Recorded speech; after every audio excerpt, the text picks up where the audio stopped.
This is the third generation of BMW's X1, but the very first one with a Cat A friendly COE in Singapore at last. And more importantly, we'll show you how BMW's littlest X has gone big. Buy or sell your car now with CarBuyer Singapore. And remember to check out the latest automotive content with us. Now we've covered the news story on our website, CarBuyer Singapore. You can read our story online if you haven't. That's right, and there's only one drivetrain variant for Singapore at launch. This is the S-Drive 16i, front-wheel drive, 1.5-litre engine, 122 horsepower, which means it's Cat A friendly. And there's two variants available in Singapore, the X-Line and the M Sport. So what's the first thing that strikes you about the X1, Kim, other than your head on the sill just now? It's big. I mean, it's nice. It's got very nice contours and lines. Yeah. It makes it look very angular and sharp, which I quite like, actually. Okay. So, I mean, the grille is obviously a lot bigger. So just like the 2 Series Active Tourer, BMW is going for the big, tall grille thing. And, you used to hate it, right?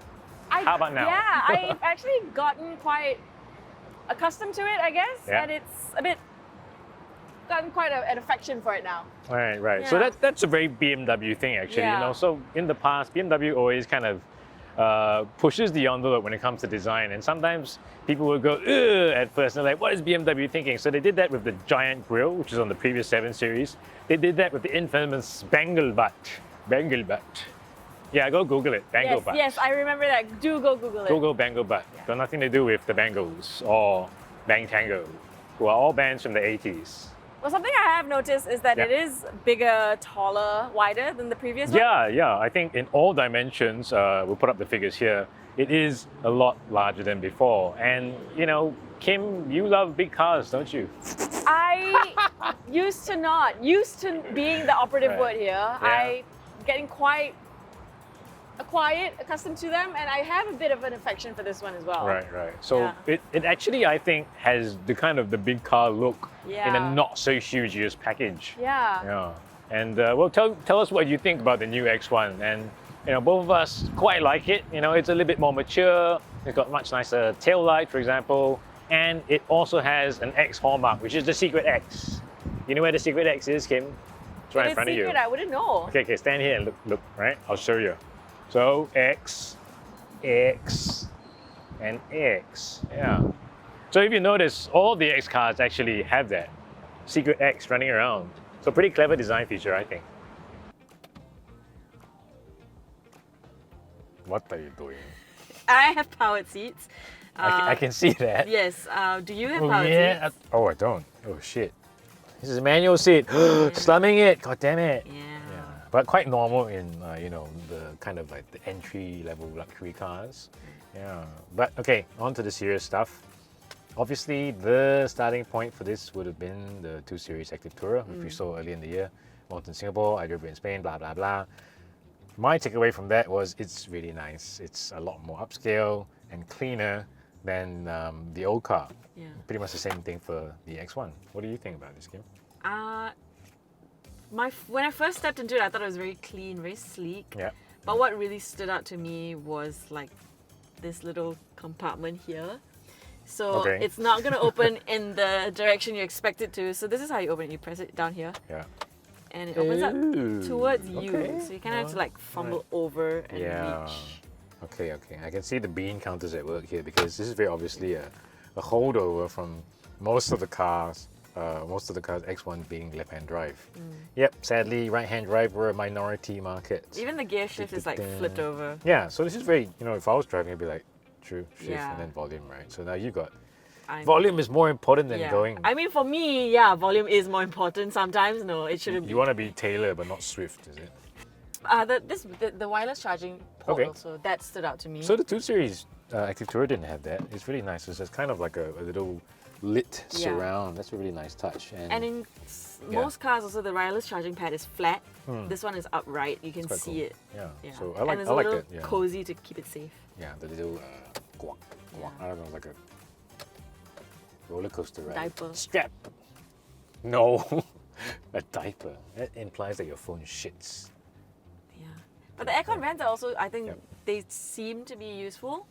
Like they're not blowing directly at your hands and your face only. You Oh, can the position. Yeah, yeah, they're really nice actually. You can You're right. adjust them to actually blow at the other parts of your body. Naz, are you getting the aircon, Mr. Naz? It's going all the way to the back, yeah? Yeah. Okay, good. So that's pretty good. Important in a two-row car in hot Singapore with big windows.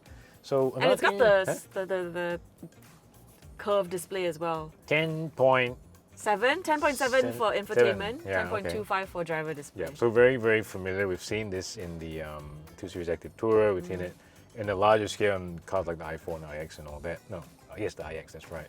So I quite like the OS 8. I'm getting more used to it as opposed to what the first time I used it, I was really confused. But what I don't like is the fact that there's no iDrive.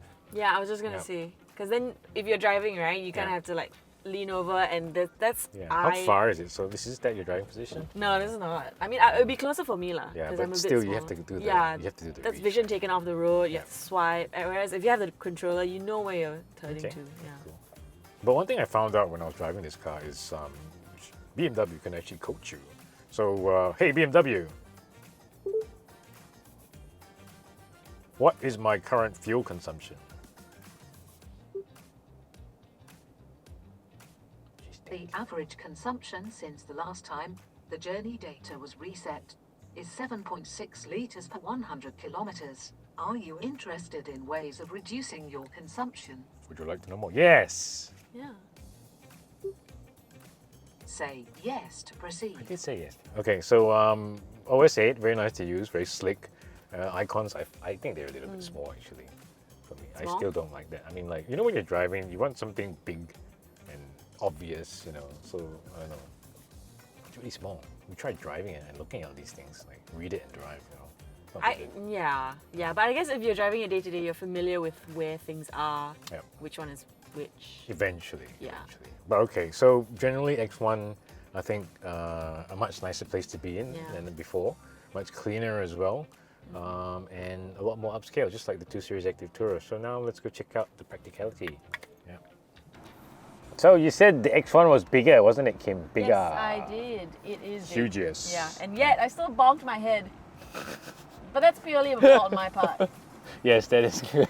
Because this door aperture is freaking huge. I mean, look at how tall it is. This is, I mean, small SUV. You got these little, like, I don't know, compartment space to climb over. Yeah. It's a nice little box for you. So you get, I mean, the footwell is quite deep, so you get quite a lot of leg room. Yeah. And one of the hallmarks of the previous X1 was that it had adjustable seats. So you can adjust your seat, right? I can move in front. Don't do it at the same time, otherwise you can't see, see? Okay, can you see that? Like, so there's quite a lot of difference. So like if I was a midget and I like smelling leather, I would, I can move the seat in front. And there's another thing, you can adjust the backrest angle too. Here comes the, ow. So abusive relationship with my X1. If people you don't like, just let them sit like this. Yeah, so, but it is very flexible in terms of, if you want to put more stuff in the back, and if you want to fold the seats down, of course, we'll get to that later. But what other impressions do you have, Kim, of the inside? For me, I think it's very spacious, or perceived to be spacious, especially because the seats are like cream colored, the interior is all like beige, it's light, as opposed to all black interiors that make you feel very claustrophobic. That's true. Yeah. Yeah. So this is definitely not a coupe SUV where, there's stuff eating into your headroom. I got a shit ton of headroom. Okay, let me sit up. Shit ton. Wow, that's like even long pole Luke would be pretty comfortable in this place. And also we got our foot garage, which is easy to get in and out.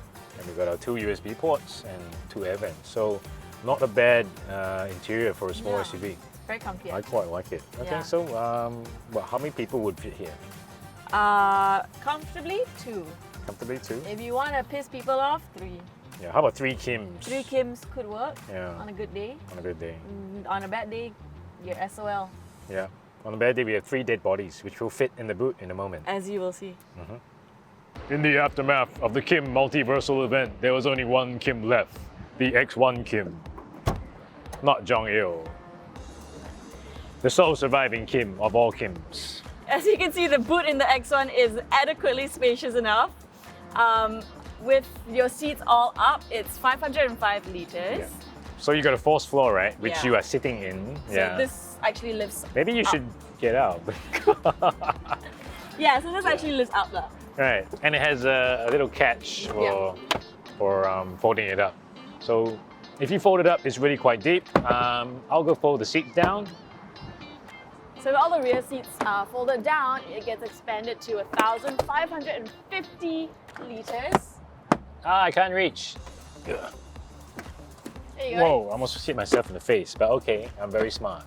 So as you can see, still very adequately spacious. Nice.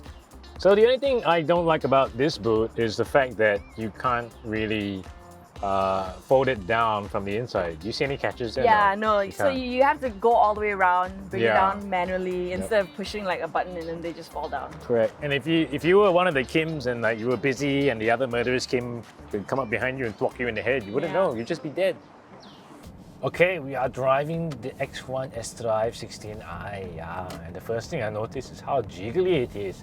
It's Yeah. so jiggly. You say that about every car though. Jiggly. No, I don't. I didn't say that about the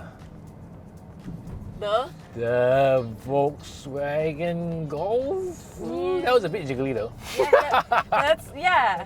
But they're all jiggly because the roads are shitty. Then that's not a car problem. That's true. Okay, but this is quite egregious, you know. You know why? Because they went with 19-inch wheels. It's absolutely huge wheels for such a small car. Well, it's not a small car anymore, but yeah. But okay, do you like the big wheels thing? I did actually. You do? Yeah. I mean on this car, yes. Okay, so it's jiggly, but from a passenger perspective, Yeah. it's probably worse. So Right. far so good. I mean, Really? I don't. Wow. Yeah. Because also it's the front seat, and I feel that usually feels more comfortable as compared That's to true. the rear. That's true. Okay. If I were to be sat in the rear, I would be feeling. Ah, all the the squirrel! bumps. Squirrel! Very. Yeah, okay. As you do when you see a squirrel. Yeah. it But is yeah, if true. I were sat in the rear, I would be feeling all the bumps and get probably motion sick pretty soon. Yeah. Yeah. But I mean, it's actually quite like you said, and you know, a lot of the cars are like that. So the X1 isn't particularly horrible when it comes to this, Yeah. but it's noticeable because the big wheels, right? Yeah. See, there we go. Gong, gong. So one thing about the previous X1 to me was, you know, every time the start-stop kicked in, the whole car just did a big shudder. And this one is a lot more refined in that sense. I get what you mean. Yeah, and the inline 3 as well is also a little bit more cultured. So let's do that. Oh, that was a bump, but you know the bump. Yeah. But nice, right? I mean, Yeah. what do you think? Yeah, there's no like, it doesn't feel like it's exerting itself Yeah. to get started. Okay. Yeah. So actually, I think what we should do is swap, and you should drive the car. Swap over. Yeah, let's swap over. Right. All right. Okay, so let me know what you think so far. Besides the jiggly. Very smooth. Steering is, I guess, not super light, a good amount Yep. of light. Because some cars, it's really just woo, you know? And you're like, Yeah. But you know, fear of going everywhere. how about your vision? Like. oh is yeah, it- visibility is great, I would say. Okay, cool. I can see perfectly out the back. Yep. It's not like blocked out by the back seats or There are anything. big, tall windows, so lots of light coming in. Yeah. Yeah. I mean, for me, usually I do put my seat just a little bit higher because Yeah. I like that comfort, that safety in being able to see just like at least Yeah. most of the bonnet. Yeah. Okay. But it's, yeah, good visibility. yeah, what if you try and park it somewhere? Maybe there's like that. You park near the restaurant. in Bar. front. Yeah, your favorite restaurant. Got a spot, put into reverse. Let's see. Oh, it's got the reversing assistant. Yes, Ooh. it does. But I mean, personally, I don't like to rely on the cameras. Yep. I still like to Look at it. look at the mirrors so I can see it. But this is not bad. I mean, it doesn't have a 360 camera, which is a bit of a disappointment since. you know- Maybe also like I guess in this digital age we're very used to those creature comforts. Yeah, that's true.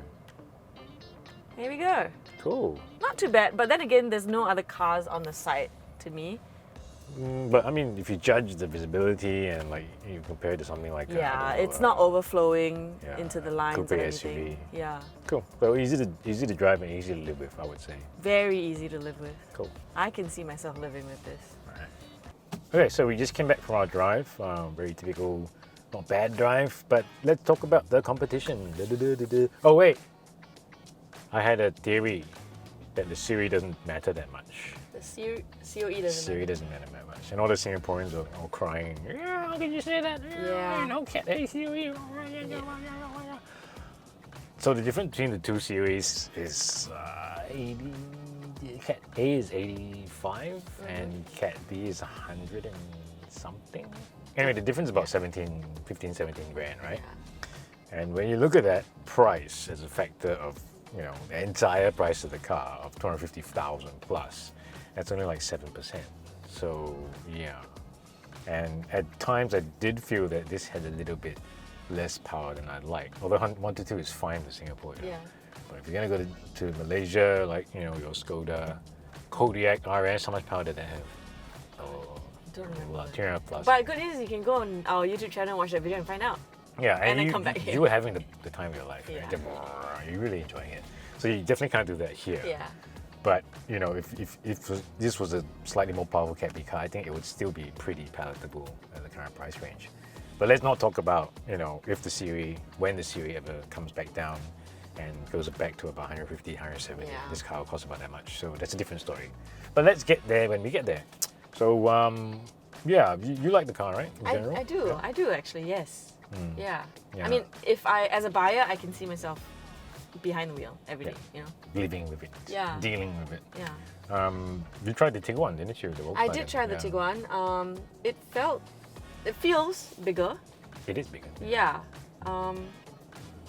But it's not, yeah. Not as luxurious. Yeah. Even the price is not that far off. Yeah. So you get the V-dub for the quantity rather than the luxuriousness. And of course, if I were to get a V-dub, you know, you know which one I would get. The Touareg, of course. Yeah, of Touareg course, R, of course, yeah. the Golf R with drift mode, which is coming next year. Okay, but my personal, I think, favorite of the small SUV luxury segment is the Q3. Actually, Audi Q3. Audi Q3. Yeah, and that has it's a tiny bit cheaper. Yeah. It's got a little bit more power. 190 horsepower. Yeah, and it's even more touchscreeny, Yeah. which is, I don't like that. But you know, touchscreeny to touchscreeny, it's all Jimbo Jamborini. You know what I mean, right? Yeah. Yeah, you know exactly what I mean. You do, yeah. It's obvious.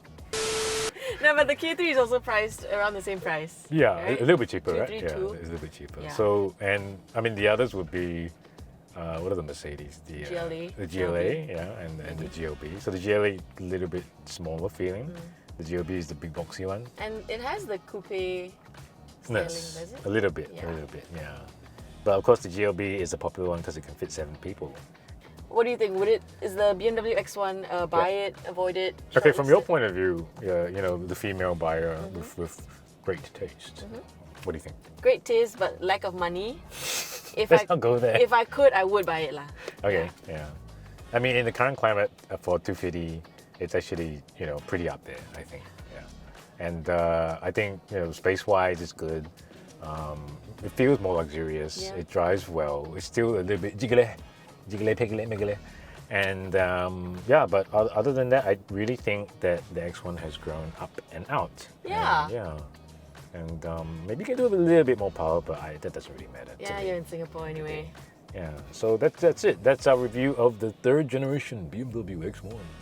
If you like this video, give it a thumbs up, subscribe to our channel and hit the bell icon so you don't miss out whenever we upload a new video. That's right. And to not get a 7-seater, please tie up.